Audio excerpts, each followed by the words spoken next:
I'm now delighted to introduce Elizabeth Wathuti, an environmentalist and climate activist, founder of Green Generation Initiative, as well as Global South Youth co-chair of the COP26 Civil Society and Youth Advisory Council. And if she doesn't mind my saying so, an inspiring youth advocate who's really making an impact. Elizabeth.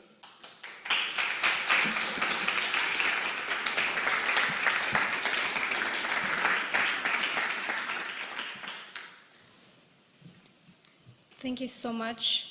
My name is Elizabeth Wathuti, an environmentalist and climate activist from Kenya.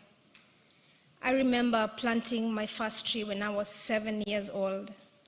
I was a child, but in that moment, I entered into a new relationship with nature. After years of playing in the forest, I already loved her.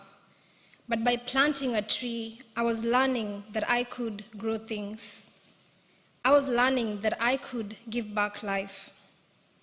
That love and that feeling of being in a relationship with the natural world has stayed with me since then.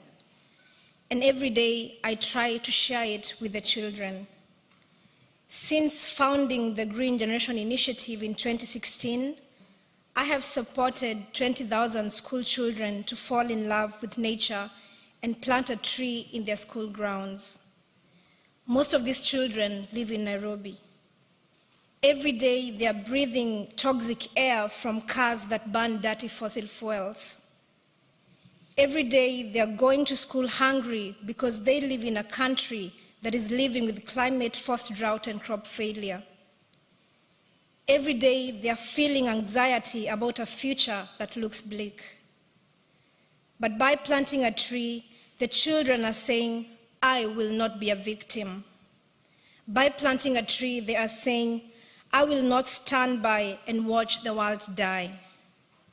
By planting a tree, they are cleaning up their own air, growing their own food, and building a loving connection with nature that calms their fears. By planting a tree, they are planting seeds of peace and hope, as the late Professor Wangari Maathai always said. And when they feel that they can shape the immediate environment, they grow bolder. They develop the confidence to look beyond the school gates and shape the wider world around them. Recently, the coalition I lead, Daima Coalition at Wangari Maathai Foundation, saved a 100-year-old iconic fig tree that was threatened by the construction of the Nairobi Expressway. The children put their bodies in the way to protect it. They would not let it be cut down. Children who understand in their hearts our reliance on nature. Children who have confidence to shape the environment around them. It is these children who will regenerate a world hit by climate change. But too often, we adults are undermining their efforts. In their school grounds, they are planting trees. But on the other side of the school compounds, they see big corporations and governments cutting down forests. They see developers destroying ancient ecosystems to make more space for more dirty cars. By doing this, we are undermining children's sense of agency. And by doing this, we are undermining children's sense of meaning.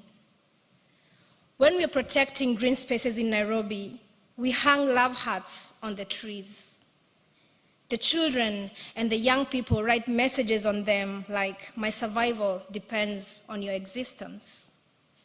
We hang love hearts on the trees in Nairobi, and then developers cut them down. This is very painful for the children. It tells them that no one is listening. It tells them that their voice and their love is not welcome in this world. What kind of adults give that message to their children? What kind of adults cut down trees to pour more poison into their children's lungs? And then the developers say, it's okay, we'll plant new trees somewhere else. But this is not okay. We know in our hearts that this is not okay.